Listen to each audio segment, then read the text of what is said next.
pergi pulang ke kampungnya. Ketika sampai di desa, Kabayan bingung melihat begitu ramai banyak di rumah Nyite.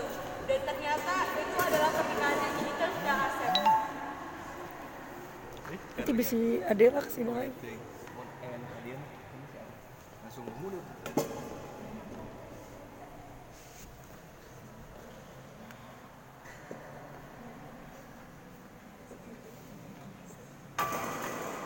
Karunya pisan.